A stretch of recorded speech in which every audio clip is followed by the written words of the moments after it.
Welcome, everybody, back to America's Finest Sports. Today is going to be the first day that we're talking college football on this channel, and it's going to be an exciting episode here for everyone. So we got Broshmo in the middle and Zach from the Bloods podcast on the far end. So today we're going to go over a few different topics. Going to do a Power 5 preview, basically going to go over the college football playoff favorites, a couple dark horse candidates, a couple Heisman candidates, and then going to talk about the most impactful transfers in terms of the Power 5. Now, after that, we'll get a little bit more specific into San Diego sports, and we'll be talking about not only San Diego State, but also the Mountain West Conference, and basically go over who we think is, going to win that conference and if San Diego State has a chance to do that. But without that said, let's get this going. So first question for you guys, who, in your opinion, are the college football playoffs? And who are maybe the top, the top couple teams that you really, really think are going to be able to take it home this year? We can start with Broshmo, and then Zach will go after. We'll go to you after. No, I think everyone's three is going to be Georgia, Alabama, Ohio State, and it's like, okay, who's going to be that next team? And you got to imagine it's going to be one of the Power 5 conference winners. So whether it's someone out of the Big 12, Oklahoma seems to be the favorite there, or ACC, that's kind of up for grabs with Clemson, Wake Forest. So you got your top three, and then someone who may not be deserving. Yeah, I mean, I don't even know if it's the top three. I think when you really look at all the losses Georgia had, I mean, really and truly for me, I was joking with some people. I think it's Alabama. No one's even close. And then like Ohio State's kind of in the picture, and then everyone else is like on another planet. I mean, it's to me this unless something just out of the blue happens with somebody in the country, which we've seen happen. You look at the LSU team when Joe Burrow emerged, Cam Newton with Auburn, something like that is going to have to happen because when you look at a roster standpoint and returning talent, a team like Alabama who made it to the national championship to return the Heisman winning quarterback, to return most of the offensive line, to return a guy like Will Anderson, who I think was the unquestioned best defensive player in the country last year. I don't care what people say about Aiden Hutchinson. It was Will Anderson. And then you got a 5-star across from him in Dallas Turner, who had 3 sacks in the national championship. So, I mean, they returned their whole secondary too. But I think that fourth team, for me, I really like what Utah looks like coming in. I know that's a weird name, and I think a lot of people talking to them forget that that is a Power 5 team. They're like, man, Utah can't be in the conversation. It's like that's a team that went toe to toe scoring wise with Ohio State in the Rose Bowl last year, with both teams missing some key players. They returned the quarterback. They returned all their rushing production. They returned most of their wide receivers, their offensive line. The only loss they really had was at the linebacker spot. And when I look at that team, it's a tough team under Kyle Whittingham, who I don't think gets his due as a head coach. And when you look at the Pac-12, you have big questions at Oregon now that Christian Ball is left. We got quarterback question marks. We got question marks at all the skill positions. USC, I think, is about a year away under Lincoln Riley. We don't know how all those transfers are going to gel together. And when you look at that conference, I don't even know if there's a close fourth team that you really trust to go win that conference. UCLA has some talent coming in, but I don't think they're there yet. Colorado has some promising players, but to me, I think when I look at the ACC and the Big Ten, I just don't know, or the Big 12. The Big 12 to me has question marks too. Is Oklahoma going to be able to replace the 20 transfers that left with Lincoln Riley? And the ACC looks so competitive this year at the top. I wouldn't be surprised if the conference champion had 3 losses.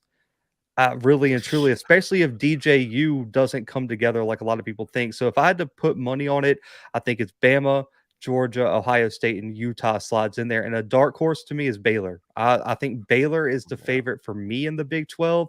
That in Utah and Baylor are going to be competing for that 4th spot, but I trust Utah to kind of come out on top at the end of the day, because I think Baylor's that team, and they always seem to lose to like a Kansas State or a TCU unexpectedly, and that really could hurt them in terms of the playoff committee. Yeah, so I think that's interesting. I think it is pretty clear like who the top 3 teams are.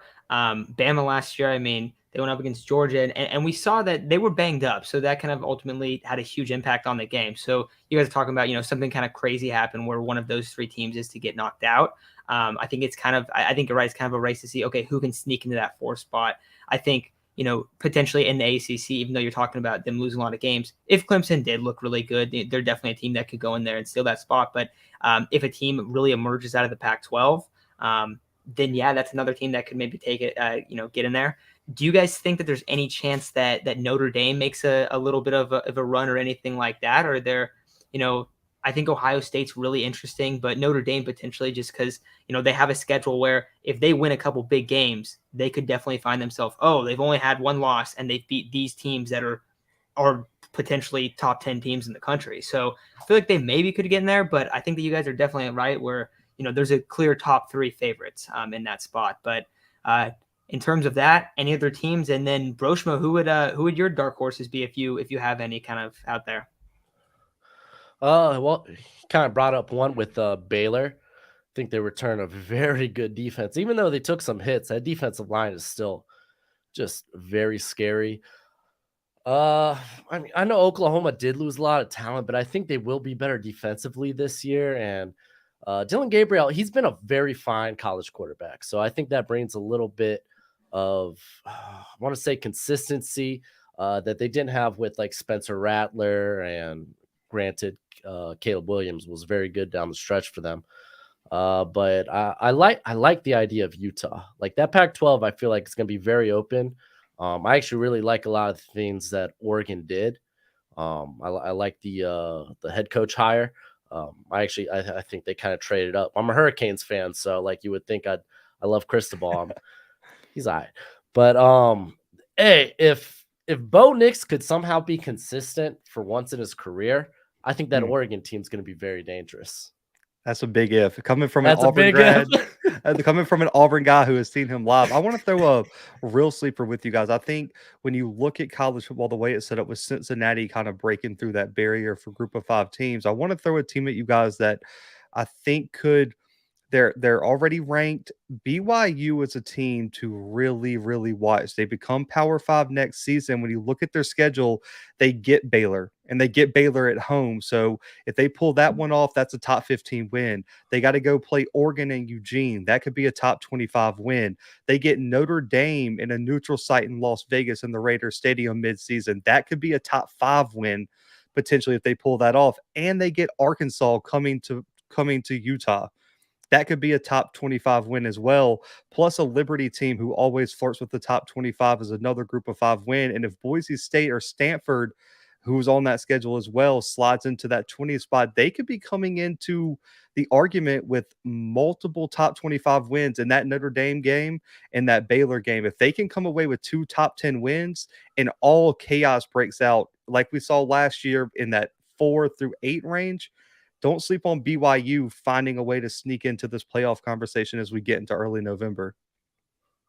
That's an interesting one too. And you're talking about the schedule being a big impact. I mean, they're always a team that wins a lot, kind of always playing well. But I think, and that's a thing that matters so much too, is the strength of schedule in a lot of these cases. And that's why you have Georgia and Bama as 2 of the very clear top teams, because one, you see the talent, but also you're in the SEC, you're playing the top dogs all the time, so you kind of get a little bit of a boost for having that great schedule. But that is an interesting one. Now, Zach, you talked about it a little bit, but what do you guys kind of think about USC? I know you said that there's a lot of transfers and stuff, but I see them as a potential dark horse just because the talent that they have offensively, bringing Lincoln Riley in, I think it's immense. Now they have some big time question marks outside of the skill positions, but when you're looking at that Pac-12 spot, if they were to come out of the Pac-12, they easily could make it to the college football playoffs. Do you guys think it's a little bit too early for that? I know you didn't say it, but you kind of made it seem like you like what they're building up to. But what do you guys think about USC potentially? I think they're building. I think they're probably a year away, in my opinion. The one thing I'm worried about with Lincoln Riley, and this has been a criticism since he's been at Oklahoma, is they really struggle with physical teams and run first teams. You look at them against that Baylor team, every time he went up against Dave Aranda Baylor, they smoked him. And he has I think 4 of his top 5 worst offensive performances as the OC or head coach have been against Dave Aranda schemes. And I think that the reason that I believe Utah over USC right now is Utah runs such a similar scheme. They're that team that's going to be physical at the line of scrimmage. They have linebackers who can make plays sideline to sideline, and they have 4 running backs like a Baylor team last year, and they're going to run it down your throat. And that high flying offense is not going to be as big of a factor. And so I'm just worried about how that's going to match up year one, because I think the one concern I think all 3 of us could have about USC is the offensive line. That's been something that has been bad for 3-4 years now. And so if they don't have a bona fide pass rusher on the D line and that offensive line isn't fortified, I don't care how good Caleb Williams is. He's not going to be good off his back. Yeah, I actually feel good about the offensive line for USC. Big reason but Andrew Voorhees came back is because he believes in this squad. He could have been very realistically been a day 2 pick in the 2022 draft. They also bring back their center and Brett was it Nealon? And they also bring in a couple of transfers there on the line. So I feel a little bit better. They also bring in a lot of talent via, transfers, your Jordan Addisons, your Mario Williams. But they also got like some like grad transfers. Like you have Shane Lee there on the defensive end, a Mekhi Blackman, who I think he was at Colorado just last year. So I feel like this is a team that can win now, but yeah, man, it's gonna take time for that all to gel together. Yeah, absolutely. And you look at a lot of football teams, not only college football, but NFL as well. And when you have a lot of changes, when there's not a lot of continuity from season to season, it does take a little bit to kind of get it going, get the systems in place. Now, having a coach come in with his quarterback is a huge plus for that. But I definitely think that you're going to see growing pains whenever a team is going through massive changes and roster overhaul like that. So the only other team I have in just this college playoff discussion would be Texas A&M as a potential team, maybe as a dark horse candidate. What are your thoughts on Texas A&M potentially sneaking in there?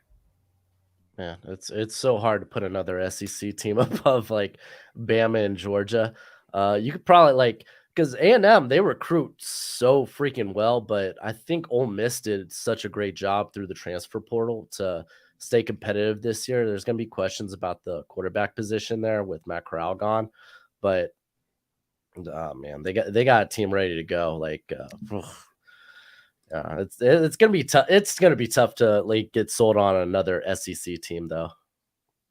Yeah, I mean, I think you're looking at kind of what Ole Miss did potentially last year, where you're kind of sitting at like 9-3. Like when you look at their schedule, I mean, they don't have an easy schedule either, because you look at they open the season with the FCS game, but it's the national champions from the spring and Sam Houston, who's going to be FBS next year. You get Appalachian State, who is, let's just be honest, they are the FBS the Power 5 killers when it comes to those out of conference games. And then you get Miami. And so you get 3 games where you're probably not going to be able to rest many people. And then Arkansas is no scrub. We saw what Arkansas did to them last season. And then that road trip to Alabama, October 8th, after you've already talked all that crap from last season, Alabama is going to come in fired up in Bryant-Denny, and we know what that stadium's going to be like. It's just going to be tough. And then on top of, they got LSU at Auburn, Florida, Ole Miss. And I mean, Mississippi State was not a bad team toward the end of last year either, returning Will Rogers, who I think is one of the best quarterbacks in college football. I don't see a lot of easy wins for A&M. And the one question I have for them is quarterback. Haynes King played well early, but he's coming off a major injury, and the offense was just never consistent under Jimbo Fisher. And as talented as the defense was, in big games, they really couldn't get crucial stops outside of that Alabama game. I mean, you look toward the end of the year, they lose to LSU, they lose to Arkansas. So they have to win those middle of the road games. If you get to the end of the season, you're 11-1 with a close loss to Bama and Bryant-Denny, we can have a discussion about you potentially being there. But I have a tough time seeing them get to 10 wins this year with the schedule that they have. Yeah, Yeah. even Georgia and Bama don't even play each other this year. So it's like, yeah. Yeah, and that's definitely something too. And you look at the SEC and you look at how stacked it is. We talk about the top 3 teams there, but Arkansas, Kentucky, and Ole Miss are all in the top 25 in terms of the preseason rankings as well. So you have 6 teams from the SEC that are in the top 25. So that's going to be tough if you're not a Georgia or an Alabama to be able to make it in there. But interesting just because there's a lot of talent there. So that's probably all I have for the college football playoff stuff. So my next kind of question for you guys would be, in terms of Heisman candidates, one, who is your favorite? And are there any guys that are like, okay, let's see how this guy looks. Maybe he kind of emerges as a guy. I have like, well, there's an easy favorite, but I also have another guy that I think is really good and could make a little noise for the award. But in terms of the Heisman Trophy, who do you think is going to take it home? Here, I'll shoot one out there, and then we could like go back and forth. I'm a big fan of Bijan Robinson. I love him out of Texas. He actually came from the high school somewhere in my vicinity that I'm not gonna list out here. But the dude's just a monster. He is like, you hear that saying when it comes to like defensive linemen, they're like a bull in a china shop. He's like a bull if you taught that bull how to like ballroom dance. He's so good in close quarters. The dude can literally just burst off for like 40 yards. Like I remember that Oklahoma game, and I was like, man, he's not doing much. And then second quarter just opens it up, and he's just so fun. He's also a guy that doesn't necessarily have to stick in the backfield. You could put him in the slot, you could put him on the outside. Like he's so diverse. Now he has a quarterback that, well, we assume knows what he's doing there in Quinn. So like, I don't know. I think that offense is going to be fun, but yeah, I'm just going to throw Bijan's name out there. Yeah, I think the favorites are clearly CJ Stroud and Bryce Young. Anytime you have a returning Heisman winner and a second or third place finisher, those guys got to be the favorite. And I think Bryce Young has a really good chance to repeat. And I think CJ Stroud, you see this sometimes with the Heisman committee. There's a guy who gets snubbed that comes back. He kind of gets like the benefit of the doubt from some of the voters. And I think there's going to be a very large campaign across the Midwest with voters to give him those votes, regardless of the kind of, as long as he has a decent season. There's going to be voters who already have them written and pinned on their ballot. But I'm going to throw in a West Coast guy that I don't think a lot of people know, Cameron Ward. Put money on it. This kid is legit. Transfer from Incarnate Word to Washington State. This guy's a FCS All-American, was named the Jerry Rice Award winner last spring, which is given to the freshman of the year, was the Southland Conference Offensive Player of the Year last year, led Incarnate Word to the playoffs, threw for 4,600 yards and completed over 65% of his passes for 47 touchdowns. I mean, he averaged over 350 per game. And as a true freshman, on top of that, threw for 2,224 touchdowns and just, I think they only played 6 games that spring season. So listen, he's got the prototypical size, athleticism, decision-making, accuracy. This guy's 6'2", 220 and out of Texas. And the only reason he went to Incarnate Word is I've got to talk to his dad. He ran the wing T in high school, and his high school coach wouldn't budge. So he threw like 3 passes in high school.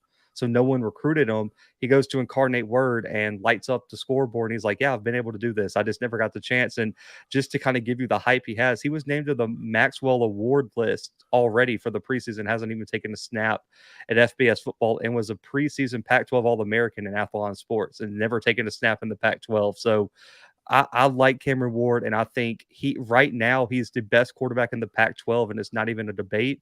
And I think he's a top 5 quarterback in college football right now.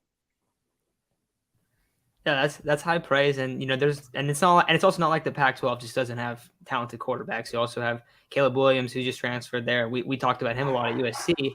I found that's an exciting one. I definitely CJ Stroud, Bryce Young being the favorites. But Broshmo, you brought up Bijan Robinson. That was kind of the guy that I wanted to say, hey, let's if a running back's gonna win, it's gonna be Bijan. I mean, he's a guy that is potentially gonna be a top 10 pick, and let's see if a team reaches, but. We've seen, I mean, even Najee Harris doesn't go top 10. We've seen NFL teams kind of lay low when it comes to drafting running backs high, and he's a guy that could potentially be a top 10 back. That's how much talent is there.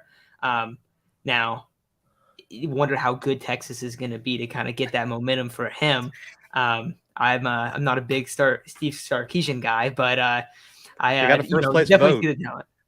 They got that first place vote. That hang the banner. Yeah, so outside of the offensive players, I do have one other guy that I think we have to bring up just because the talent is so ridiculous, but Will Anderson. Is there any chance that we see him take it home and we see a defensive player take the award, or are those days kind of behind us in college football? It's definitely possible, man. That dude's pressure rate is insane. He is destructive. Oh, I don't know, man. Heisman's typically an offensive award, so it's gonna like if he could build upon what he's already done, which I think is stupid impressive, then we'll see. But yeah, no, it's gonna be a long shot, especially with a guy like especially if Stroud's in the conversation, because then you gotta believe Jackson Smith and Jigba gets the Devontae. Oh my gosh, Devontae Smith treatment. There we go. Yeah. How can I forget Devontae Smith? I mean, I'm of the mindset, and this is a controversial opinion. He should have won it last year. Really and truly. I mean, like I don't think people understand his stats. Like really and truly, and watched any film. This guy played defensive end and had 101 tackles on the defensive line, 31 for loss, and 17 and a half sacks. Like what? How do you build on that? Like, Exactly. what do you want him to do? Like, if a defensive player was going to win it, what else would you ask for him? Like, what do you want him to go play quarterback too on top of Return 100 tackles? punts. And yeah, like what?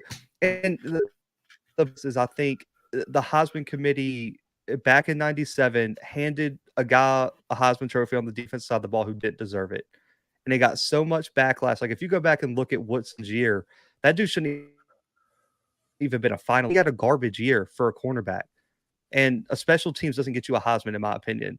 And so the fact that they took that much heat for that, I think they're going to be very, very cautious. Ndamukong Suh was the most dominant player in '09, should have won that Heisman, and Will Anderson should have won it last year. If he goes out this year and puts up over 100 tackles, has another 30-plus tackle for loss year, and hits 20 sacks, and they don't give it to him, everyone on that committee should lose their ability to vote, because I don't care if a quarterback throws for 10,000 yards.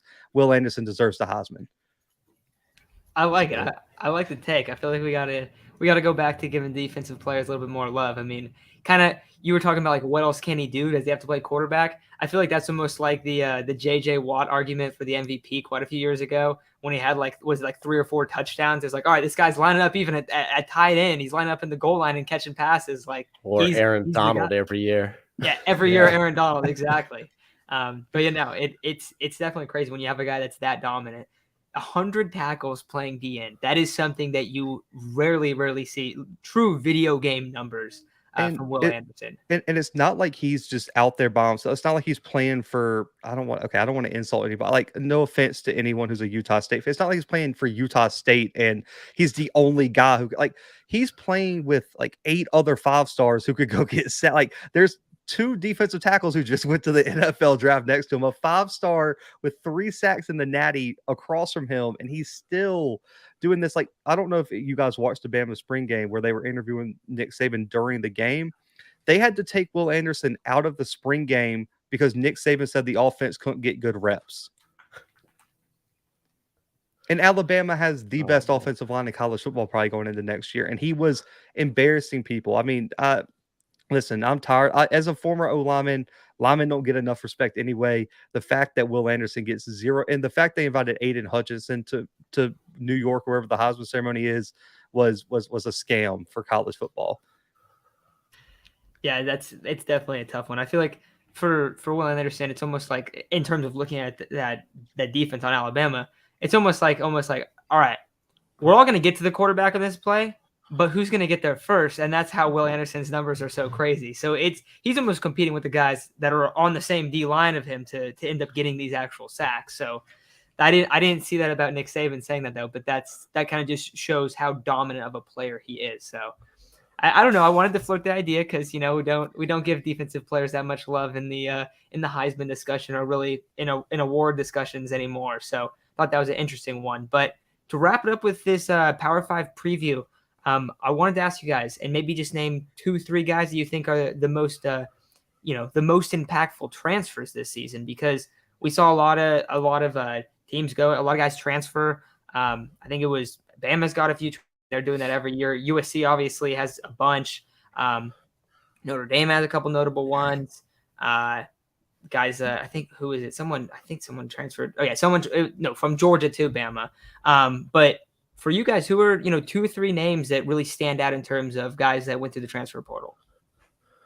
I mean, I think you were just staying on one there with Jermaine Burton, Georgia, Alabama. Like, I thought he's got unreal speed. Like he's going to come in and immediately kind of be that Jameson Williams for that offense. Like, I mean, and they also added, I believe it's Tyler Harrell from Louisville, who's also known speedster. That kind of struggled with injuries and depth chart stuff there at Louisville, but I'm very excited for Jermaine Burton. I think he's going to have a breakout year. Now he has someone consistently good at quarterback.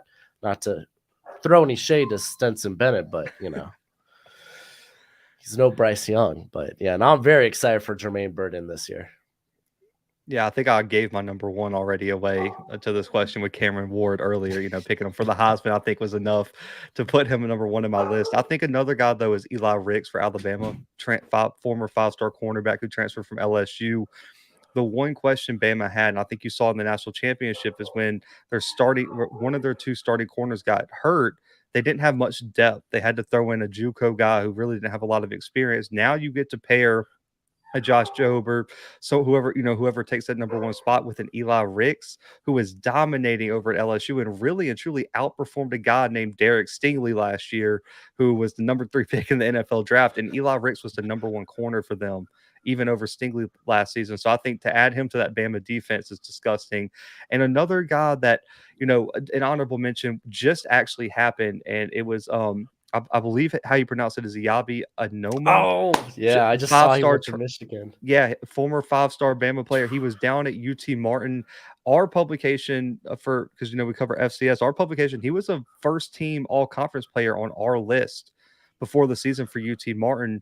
He got an opportunity to really redeem himself at the next level. He's a great story of a guy who went to college and didn't have the guidance that he needed, and that college adjustment was really hard, and it really overwhelmed him. Getting down to UT Martin, getting his life together, maturing as a man, really put him in a good headspace. And for Michigan to land him, I think the potential for him to go in there and be an immediate contributor is there. But Brandon Joseph to Notre Dame at that safety spot was huge, especially when you look at the loss of Kyle Hamilton. When you're looking at transfers that fill an immediate need, I think Brandon Joseph, who was all world at Northwestern, is going to be a huge piece to that Notre Dame defense. And when you get a coach like a Marcus Freeman who specializes in developing those players in those spots, Brandon Joseph made a great decision. I think Brandon Joseph has a chance to be one of the best defensive backs this year in college football.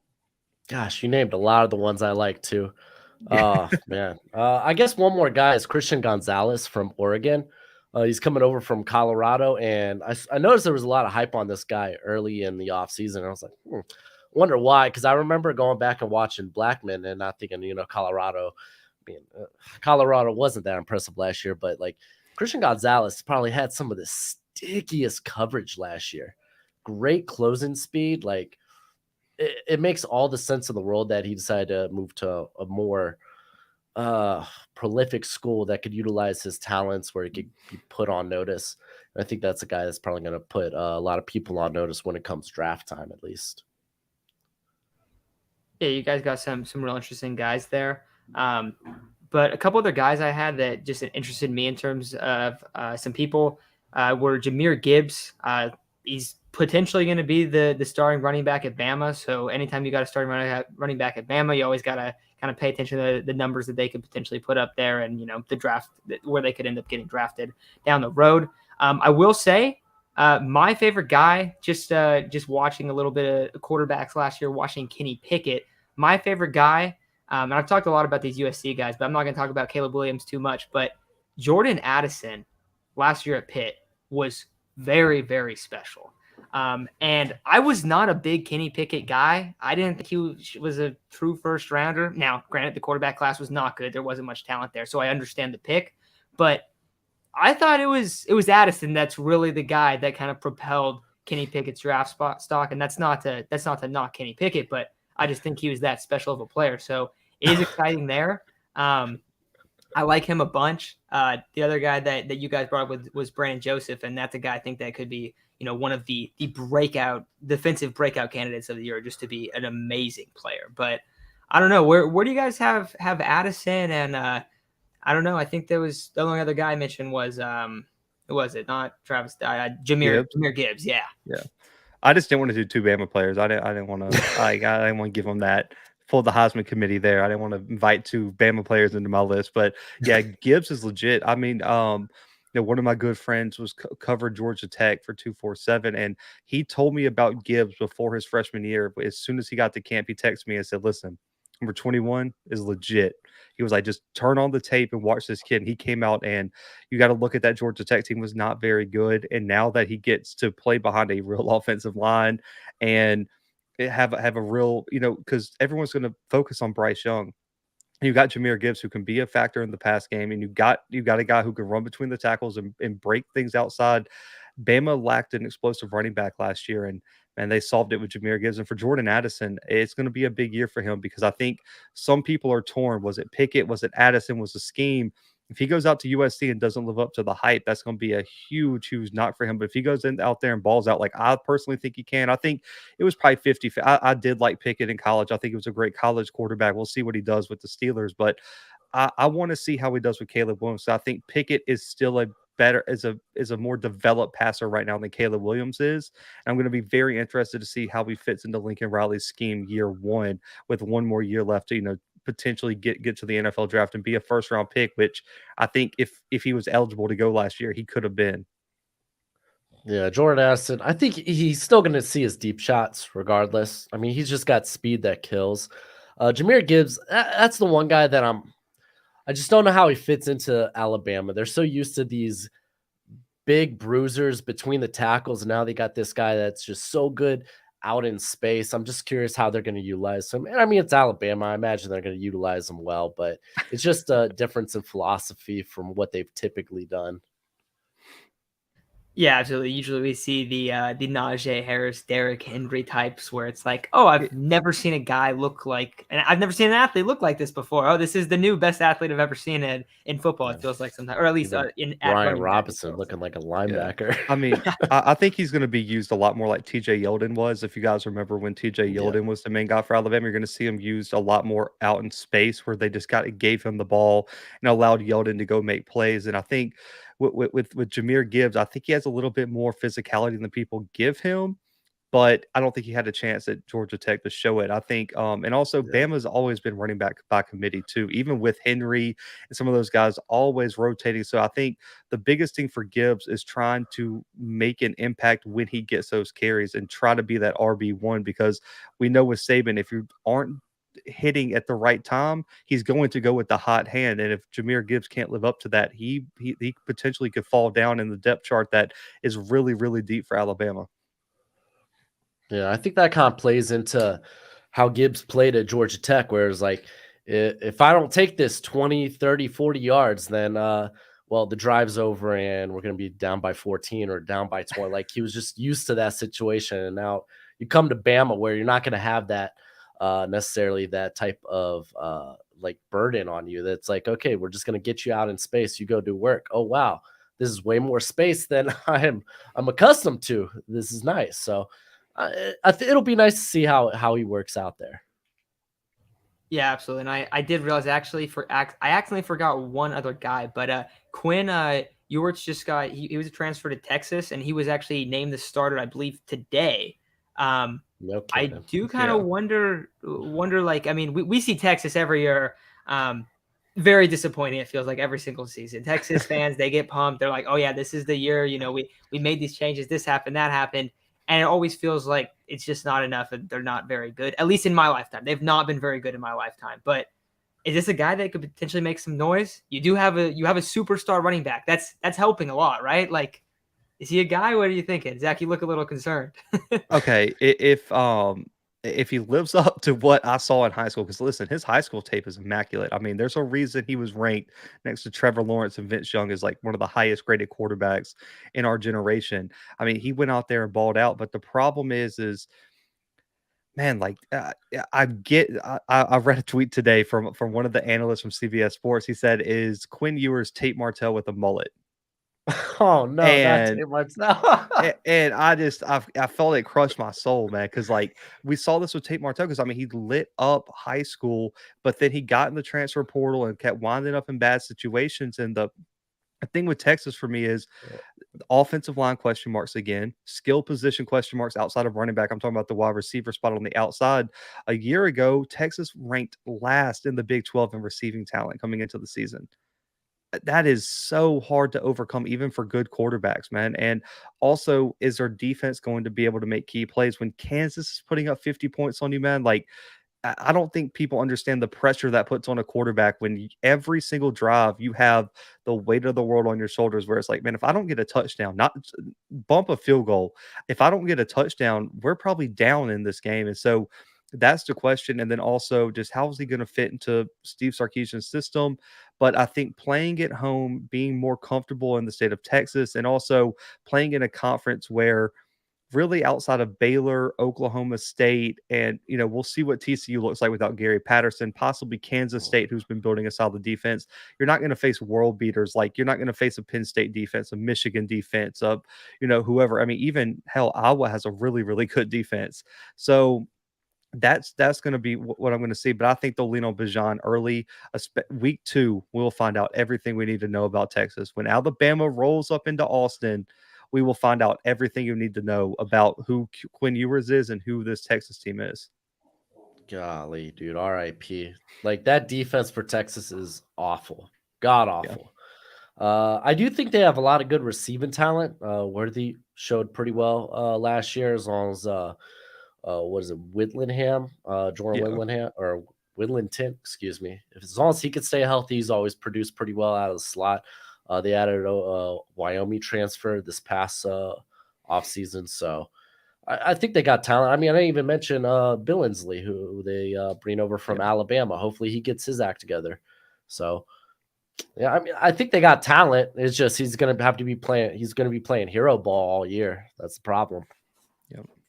Yeah, I like that you guys bring that up because, a lot of times when people are looking at quarterback, it's, okay, well, what's around you? Well, also what's on the other side of the ball, because we see that all the time, and it gets talked about, like, how great a quarterback is, and a lot of people will bring up record, and a lot of people say, well, hey, quarterback, wins aren't a quarterback stat, but it affects your play too. I mean, if you're constantly down in games, what does that mean? It means you're down, you're trying to push the ball downfield, and it might look a lot worse for you. So I think it's really good that you guys bring that up. And when it comes to Texas and it comes to a team that has struggled, and there you can go and add certain pieces, you can have great players in certain spots, but if you're not a complete team, you're going to run into problems. And especially with quarterback being such a mental position, like, you have the weight, like you said, like the weight of the world on your shoulders. Every drive you go out there, and if you don't score, there's all that pressure. Oh, we're down more. Oh, we're down 2 scores now early on in games, and it can be tough. So I do wonder how that turns out, but that's an interesting one there. So I think that's probably it for Power 5 in general, in terms of the preview stuff. But Big Ten, we got a lot of Big Ten moves this offseason. I feel like in terms of like college football offseason headlines, these are pretty massive ones that we've seen the past few years. So first off, you have UCLA and USC join the Big Ten. There's gonna be 14 teams in the Big Ten in a couple years here. But also, a couple days ago, a $7 billion TV deal that is going to be starting in 2024. So absolutely massive stuff in terms of what this can mean for the conference. So I only have one question about the Big Ten, kind of a broad question. So you guys got to get a little creative in the answers here. But is there any chance that the Big Ten will take over the SEC as the top the division in college football in 10 years? So not soon, nothing soon. In 10 years, is there any chance that can happen with kind of these big moves of, we added a couple West Coast teams. Now, granted, they're not very good West Coast teams, or haven't been very good West Coast teams, but more of that market growing. Is there any chance that we see that? Can they take down the top dogs in the SEC?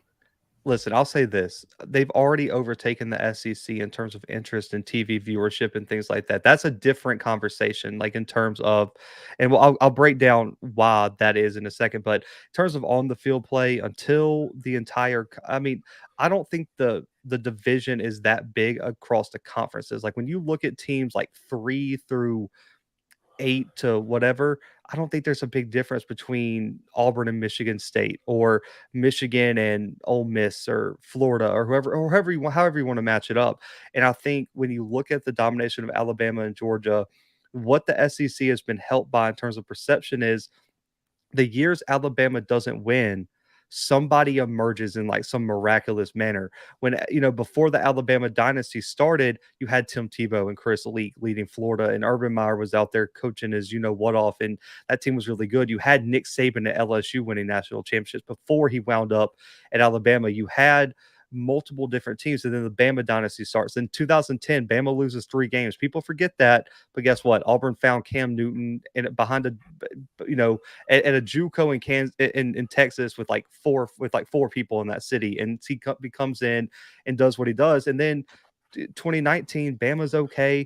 LSU finds Joe Burrow, comes out of nowhere and goes off. And then you had Georgia developing under Kirby Smart, getting to national championships and things. And so what's happened for the SEC is I feel like it's been very, not, I don't want to call it lucky, but in terms it's opportunistic luck in certain ways, that the years Bama potentially could have been upset in the national championship and Ohio State wins, or Michigan wins, or USC wins, or whoever, in Oregon, another SEC team just happened to have a historic year, because Auburn hasn't been back to the playoffs or in a national championship.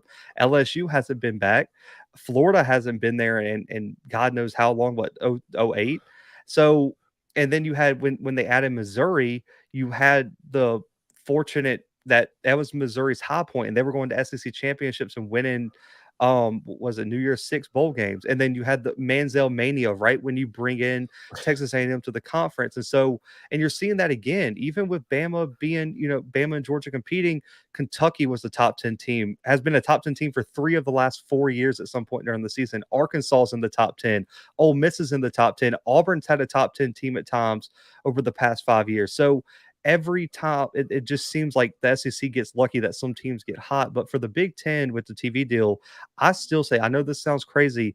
I mean, I think the TV markets, the TV companies still got a deal. They should be paying over $10 billion for these rights.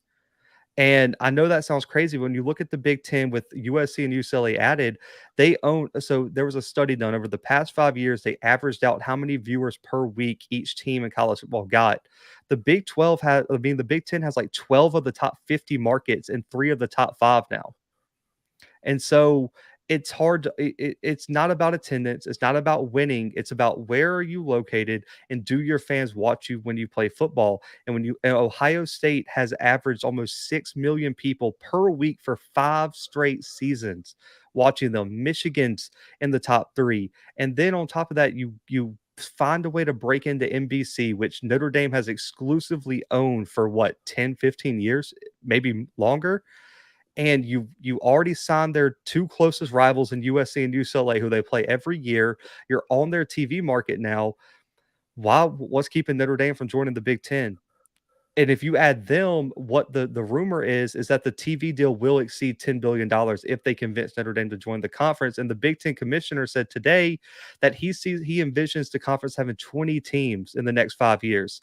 So you're looking at Oregon, you're looking at Washington in the Seattle market, you're looking at some of these teams that are potentially out there in big TV markets. And that's what the Big Ten has over the SEC. Auburn, not a big TV market. Tuscaloosa, not a big TV market. Athens, not a big TV market. Gainesville. But when you look at the Big Ten market, Columbus, Ohio, giant.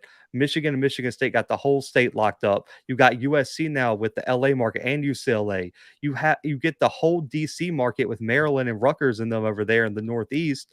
You get Illinois, you get Indiana. So all these teams are in giant TV markets, and that's what makes the Big Ten more marketable than the SEC. But in terms of on the field, I think it's not as a big of gap, but they have a long way to go in terms of perception with the average college football fan and analyst to catch up to the SEC, just because of the dynasties that the SEC has had since about 2003.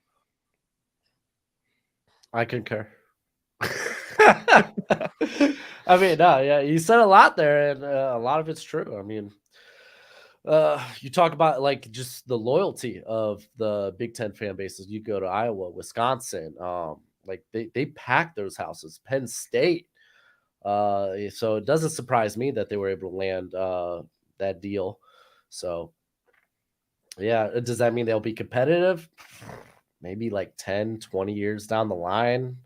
They're going to be getting significant money off those deals. I think it averages out to like 70 or 90 million per year per each school. So whatever that does for you, if that means you're able to talk to your boosters and get to recruiting better or get in better facilities. I don't know. We'll see. As of right now, though, yeah, that's we live in an SEC world. Yeah, absolutely. And anytime it's almost a lock, it feels like, well, there's not almost a lock, but it feels like it's almost a lock that the SEC, is gonna come home champions of college football. It feels like almost every single year. So it's hard to kind of say, oh yeah, the Big Ten, they're the best when they don't win. So if we do see that, like you said, Broshmo, where we end up seeing, okay, the facilities get better, the recruiting gets better, whatever that is, and there's a talent influx potentially, but I do think you guys are right, because I think that for that perception among college football fans, you're gonna have to see a couple of these Big Ten teams win a championship. It doesn't feel like that's on the horizon, and they're probably gonna have to win a few. So a little bit tough to see it happen, but I do find it just interesting, just because in terms of viewership, interest, stuff like that, Big Ten obviously made a big statement with not over going after the LA market, which has been one of the biggest, between LA and New York, for the biggest sports markets in the world.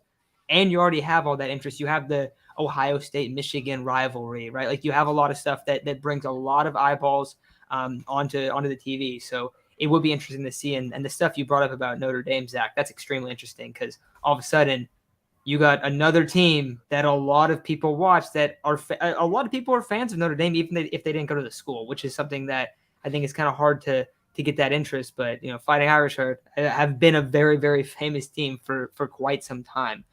So I think that'll probably do it overall for Power 5 talk, Big Ten talk. I do find it really interesting to see what the Big Ten looks like in a few years, and see if there's a couple of those programs that really do emerge. But switching gears a little bit, I want to talk about much smaller school in college football.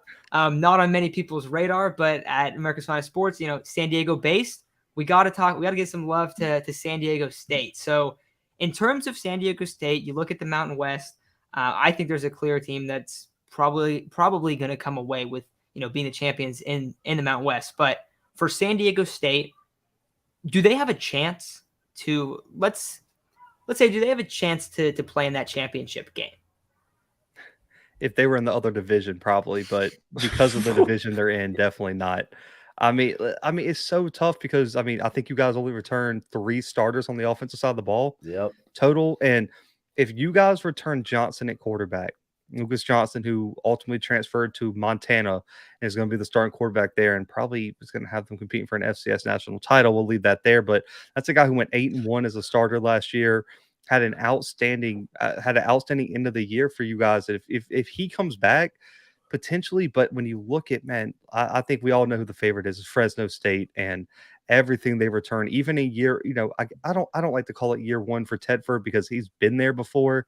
So I don't think he's like a typical first year head coach. He's been on the sidelines in Fresno multiple times. And so, the fact that he was able to convince some of those top players to come back and not go to Washington with DeBoer, I think that speaks volumes about that culture of that program. But for San Diego State, I think they're going to be good. I can see them being second. If they were in the other division, I think they could compete with the Boise State and everything like that. But man, to be in Fresno State's division, I give them maybe like a 5% chance, man. I think Fresno State's got this thing locked up. Yeah, I agree. That Fresno State team is going to be very tough with Hainer and was it Kruper, that connection back in full force? But he's disgusting. Dude, Top 5 wide receiver in college football. I don't care. He plays at the group of 5 level. That dude is different. Flies. And if Hainer could stay healthy too, because that was really the only thing that stopped him last year. But yeah, no, I think, Boise State really feels like the only other team to talk about. You could talk about Air Force. They've been really good. They keep bringing back starters. I think they bring back 15 starters from last year's team. So yeah, they're probably going to be competitive. They're probably going to be an 8 to 9 win team. But yeah, San Diego State, man, having to overcome like losing so much of your offense. Now they bring in the transfer from Virginia Tech. That shouldn't be that encouraging. So really the thing for this team has been defense. So I don't know how well that'll do when you have to match up against like a Fresno State team or even a Boise State. Like they're in their second year under Coach Andy. So Like I expect that team to be a lot better. So we'll see. Yeah, and you guys brought up San Diego State lost a lot. Last year they had a lot of talent. They had some guys, get drafted into the NFL, and Their and whole anytime you see offensive a line. team, yeah, exactly. And it's a very run heavy program. So anytime you lose that aspect of it, it's tough. But a team that is probably not going to be able to stack up very well against Fresno State. I mean, Fresno State. It feels like every few years it's like, oh, they got some sweet guys here. I remember the Derek Carr, Devontae Adams teams where, in terms of a Mountain West talent there, that's insane Mountain West talent. So, you see a really good team emerging there, and I definitely agree. I feel like they're the top dogs in the division, but like you guys said about San Diego State, it's rough when you lose a bunch of guys and you lose some of your, most important players for your scheme, for how you're going to really win ball games. Where I remember a few years ago they had a big upset against, I think they had a big upset against Stanford because they were able to run the football so well, and they just you run into a lucky win. You play good defense, you run the football well, but if you don't have quite the talent as some of these other teams, it's a little bit tough. And I know that I think the transfer you guys were talking about, his name Burmeister? Braxton Burmeister, his Yeah. not many Game attempts even in manager. college football. So Yeah. only a 55 completion percentage guy. And while their scheme's not super dependent on like elite quarterback play, it is a tough one. So I don't think they're going to have a chance. However, San Diego now, this is San Diego's football team. So hopefully we see the program kind of expand. They do have a new stadium, which is exciting stuff for San Diego State. Or not a new stadium, but it's their stadium now, and they redone it, did some stuff to it, and not Qualcomm anymore. But interesting stuff for San Diego State. I definitely agree with you guys. I think Fresno State is probably the best team. I would probably say Boise State's probably the second best team, but I don't know. Interesting if San Diego State Air can Force do anything. could probably surprise. Like it feels like they surprise every year. They're Never just a tough expect them to be matchup. that good. The Scheme, service dude. academies are. If I was a Power 5 team, don't call me Army, don't call me Navy, don't call me Air Force. I'm not answering the phone. I don't want it. Exactly. Don't bring that triple option to my house, and I don't want any of it. But with Fresno State's interesting too because they host Oregon State this year in a very weird Power 5 team visiting a Group of 5. Like that doesn't happen often, and they host on week 2. And I think Fresno State right now might be the favorite in my opinion for that game. And then they get USC. That could be a real test of that USC secondary with Cropper coming in there. And if everyone's healthy for Fresno State and they're coming off riding a 2-0 performance against Oregon State, I think they have UC Davis week 1, which should be a win. Man, Lincoln Riley better be ready because I don't think Fresno State's going to give it to them. Yeah, the USC defense, like secondary wise, lost a lot of guys last year. So Yeah. That'll be a very entertaining game. I know that the big San Diego State game is going to be Utah.